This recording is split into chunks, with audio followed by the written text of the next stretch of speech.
Hello and welcome to Tech Rhythm India. Join us as we explore the cutting edge of innovation and technology shaping the nation. Applying extreme heat to a bare metal joint initiates an immediate chemical transformation on its surface. The immediate consequence of this intense thermal energy is rapid and aggressive atmospheric oxidation. Oxygen molecules in the air bond with the heated metal, generating a rough, discolored oxide skin across the surface. To bridge the structural gap between the two pieces of base metal, we have to add material. We use a solid metallic filler rod. For the finished weld to maintain uniform mechanical strength across the entire joint, the metallurgical composition of that filler rod must strictly match the alloy of the base metal. But watch what happens when we introduce that precisely matched filler rod to the oxidized joint. It melts, yet completely fails to bond with the base metal below it. The liquid metal physically rejects the surface, beating up into isolated spheres and rolling harmlessly away from the gap it is meant to fill. This diagram shows a microscopic cross-section of the weld joint, revealing the chemical barrier. Heat generates a rigid, jagged crystalline oxide layer that physically blocks the liquid spheres of molten filler from touching the flat base metal below. Molten filler metal cannot achieve atomic bonding with metal oxides. The chemistry prevents integration. To overcome this thermodynamic barrier, we deploy a highly engineered four-part chemical delivery system known as Flux. The failure of molten filler metal to wet an oxidized surface defines the primary challenge of welding. Achieving structural integrity requires active intervention against atmospheric chemistry. Organic flux is a multi-stage chemical system that relies on specific sequential reactions to prepare the joint. The first component is the activator. The specific role of these chemicals is to aggressively disrupt and dissolve the existing metal oxides on the surface of the joint.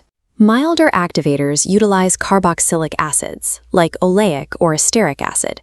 These compounds remain completely inert at room temperature and only begin reacting with oxides when they reach elevated temperatures. On the left side of the split screen, we can visualize this targeted chemical attack. The carboxylic acids activate, attacking and dissolving the rigid oxide layer, exposing the easily wettable, unoxidized metal surface beneath. But exposing bare metal to high heat immediately invites rapid reoxidation. Vehicles are high-temperature tolerant chemicals that melt and flow at soldering temperatures without breaking down. This thick liquid barrier washes over the newly cleaned metal, physically bouncing away blue oxygen molecules from the air, while simultaneously dissolving the reaction products of the activators and oxides and carrying them away. The third required component is the solvent. Solvents are added simply to process the flux into a workable state and facilitate depositing it accurately onto the joint. The critical processing requirement here is thermal timing. Solvents must be completely dried out during the preheating phase before the actual soldering operation begins. Incomplete solvent removal results in the trapped liquid rapidly boiling off under intense heat, causing violent spattering of the molten solder particles. The final component in the chemical engine is the additives. A crucial additive is a rheological modifier, or thickener, which is engineered to control the physical viscosity of the paste. These thickeners ensure the flux remains easy to apply, but stays rigidly locked in place under heat, without spreading to undesired areas of the circuit or joint. Activators strip the oxide, vehicles shield the metal, solvents allow for application, and additives lock it in place. Organic flux creates a sequential chemical environment that prepares the joint for molten integration.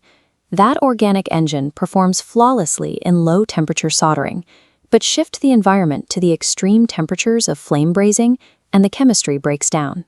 Rosins and polyols possess strict thermal limits. They cannot survive the direct application of a high-temperature torch.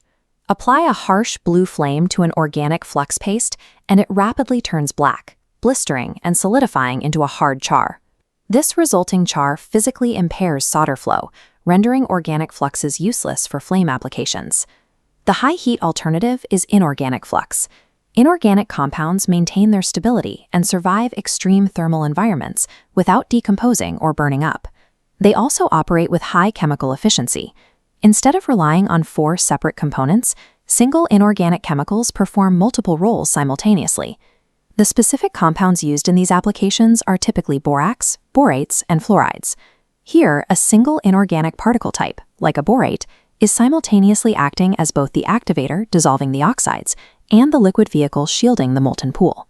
Temperature dictates the available chemistry. When the heat exceeds the limit of organic compounds, inorganic chemistry takes over to achieve the bond.